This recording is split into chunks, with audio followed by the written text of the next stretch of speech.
Hi, it's been a while. Oh, is that my Indy? It really has been a long time. I was worried, darling. You haven't messaged me in almost half a year. How are you? Are you eating properly? Is work going all right? Yeah, it's not too bad, I guess. I'm still only in my second year at the company, so there's always new stuff to remember. That's why I've been too busy to message you. Really? That sounds tough. Be careful you don't overwork yourself. I don't want you getting sick, sweetie. Are you okay for money? What about rice and vegetables? Do you have enough? I can send you some money or food parcels if you like. Just say the word and it's done. I can't afford to give you lots, but I'll send whatever I can. Nah, I'm fine. I have a job and make my own money now. Besides, I can buy my own rice and vegetables. You don't have to go out of your way to send me anything. I'm fine on my own. I don't really eat much of that sort of these things anyway. Oh, I see. Well, I'm really happy to hear you're doing well, honey. But if you ever do need anything, you will tell me, won't you? I'd really like it if you just showed your face at the house sometimes, too.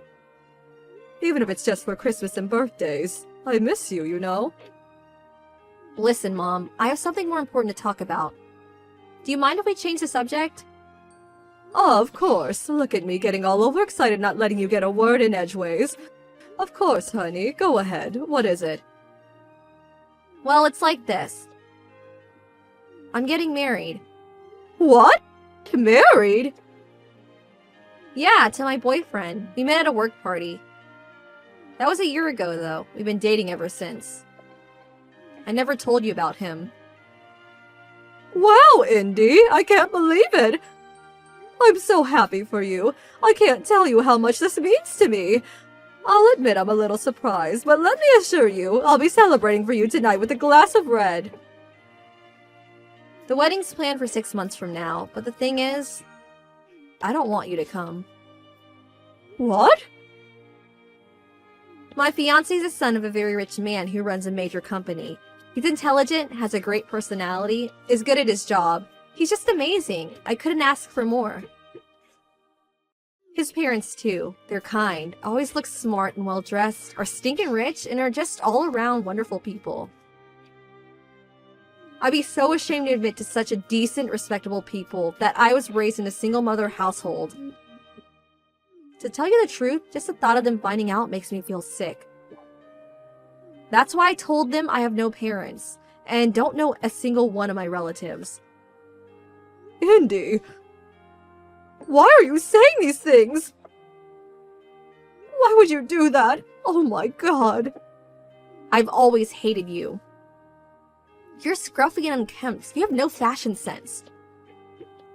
You slave away at your minimum wage job to bring home what amounts to nothing more than pocket change. I hated that cheap, shabby old house we lived in, too. I could never bring friends over because I felt so embarrassed. I hated it all. What? I had to endure so much, and the moment I tried to complain, I was told that it just couldn't be helped because we were poor. My clothes and school supplies were always either secondhand or handouts from people in the neighborhood. Throughout my whole childhood, I don't remember ever being bought anything that was actually new. You never came to sports days or parent evenings because you always had to put so many hours in that crappy job of yours. I was so lonely. I felt absolutely pathetic. It's true, I was always busy with work, and you did have to endure things most other children didn't. Which meant I didn't always have the time to give you the attention you deserved, and I understand that must have made you feel very isolated and lonely. I accept everything you say. I'm so sorry, Indy, truly I am. But all of it, everything I did was so that one day I could afford to send you to a good college. I did it all with your future in mind. I did it because I wanted you to lead a happy, fulfilling life. I never asked you to do any of that for me. This is just patronizing. You put me through all that and then have the nerve to act like you were doing me a favor? Indy. I guess I am grateful that you sent me to a good college. It did mean I was deprived of a normal childhood, though. I'd either be stuck in my room studying or out working part-time while all my friends were out having fun and meeting people. Without going to college, I wouldn't have landed my current job or met my fiancé. I guess all things considered, on balance, I am willing to call it even. That means there's no ill will, but no positive sentiment either. A flat 0. I guess that makes us more or less strangers. I think it's time for me to cut you out of my life.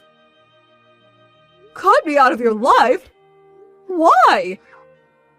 I'm gonna be the wife of the CEO of a major company before long. That means I'm moving up in the world. You, on the other hand, are still broke, still working that crappy job, still in that decrepit old house. How can I let people know you're my mom? It's embarrassing.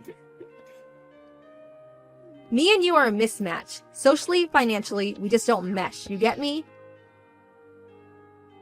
That's why I'm cutting you out of my life. Never attempt to contact me again. This is my chance to finally be happy and live the life I always dreamed of. Don't you dare get in my way. I see. If that's what you want, Indy, then there's nothing I can say. It's your life and you should live it as you see fit. But please, just remember that I'm about to tell you. Your mother will always love you, and I wish for you nothing but happiness. Who are you? I don't have a mom. Hey. How's it going? It's Indy. Indy, it's been forever. It must have been, what, 2 years by now? How have you been? How's married life? Are you happy? Yeah, I'm doing okay, thanks. Listen, there's something I want to let you know, or rather ask of you. Oh, of course. There's something I want to let you know too, Indy. I'm getting remarried. Huh? You see, I felt like a weight had been lifted from my shoulders after you went off to live your life. I suddenly felt filled with energy. So I committed to building a new life for myself. I started going to a local ballroom dance club in the neighborhood last year. I've been toying with the idea of giving it a try since forever, but I was so busy with work I never really got the chance. You? Ballroom dancing? I know, right? I had my doubts about it working out at my age, too. But when I plucked up the courage and actually went, I had a whale of a time. I made lots of friends there, too. Now we all go out for drinks regularly. Anyway, me and one of my dance partners started getting along really well. We realized we had the same interests, similar personalities. His name's Donald Silverstein. His wife passed away 3 years ago, and all of his children have flown the nest and have their own lives to lead now. So he currently lives on his own. After we hit it off at the dance club, he invited me out to dinner. Then we got together, and after we dated for a while, he got down on one knee, popped the question, and asked if I'd do him the honor of spending the rest of my life with him. Isn't it just amazing? That's why, from next year onward, I'll be called Louise Silverstein. Just hold on a sec. Does Donald by any chance have a really, really big house? Or should I say a mansion? 3 floors, acres of garden complete with tennis courts and fountains? Huge, grand, and magnificent? Huh? How did you know? You're right, though. That's my Donald you're talking about. I actually went to his house for the first time recently after he proposed to me. It really is as amazing as you say. I almost fainted when I saw the gold-encrusted chandeliers. Luckily, his butler noticed I looked woozy and offered me a seat.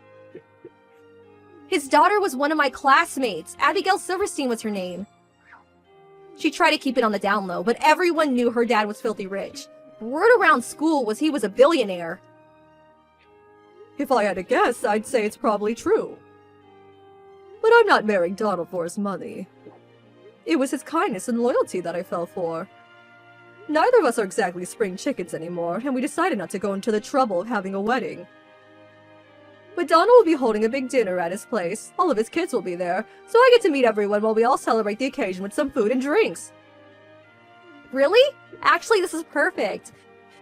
Make sure you send me, my husband, and his parents an invite to the dinner, okay? What? Why? Well, the thing is, my husband found out about you. He found out I was lying about not having any parents. He also knows I was raised by a single mother and that I broke off contact with you. Him and his parents were furious when they found out. How could you be so cruel to your poor mother after she worked so hard to send you to college? You disgust me, to quote my husband. Really, I see. Now, him and his parents are giving me the cold shoulder. And the image of the perfect bride I worked so hard to cultivate was smashed to pieces in an instant. Nothing's been the same since. He says he doesn't even know whether he wants to carry on. Divorce was mentioned. That's why I want me and you to build some bridges. Actually, that's why I messaged you today. Build some bridges? By that, I take it you mean you want to reconcile and have me back in your life. Yeah, that's it. Let's do that. I need my husband and his parents to see that me and you patch things up and have a normal relationship. They have to know you forgave me too. That part's important. I think I can make them see that. They'll stop thinking about divorce. Besides, if you're married now, I'm not so embarrassed about introducing you anyway. Especially now you bagged yourself a billionaire. If anything, I'm actually excited. You're gonna score me some major points by having a husband that rich. Plus, I think me being related to someone like Donald can only be a good thing. Now that I think about it, the merits are endless. So what do you think? You'll invite us, won't you? Pretty please, with a cherry on top? Think of it as helping your daughter out. Oh, Indy, you see, the thing is, you're not my problem anymore. Huh? What does that mean? It means no. Why should I let you use my wedding dinner to get you out of being divorced? Me and Donald aren't your own personal tools to be used and manipulated as you see fit. You're an adult now. You have a job, you're married. You're well past the age where I fix your problems for you. You got yourself into this mess, so how about you get yourself out of it? How about you get yourself out of it? You can't go relying on your mommy forever. No, wait, please. Why not? What do you mean, why not? Because you reap what you sow, Indy. Liars always get found out. I mean, seriously, what did you expect to happen when you told your husband and his family you were an orphan? This was inevitable. And isn't it just a tad selfish of you to expect me to come crawling back to you the moment it suits you? After you cut me out of your life to present some phony, made-up image of yourself to your new family. I'd be embarrassed to introduce a daughter as shallow as you to my Donald.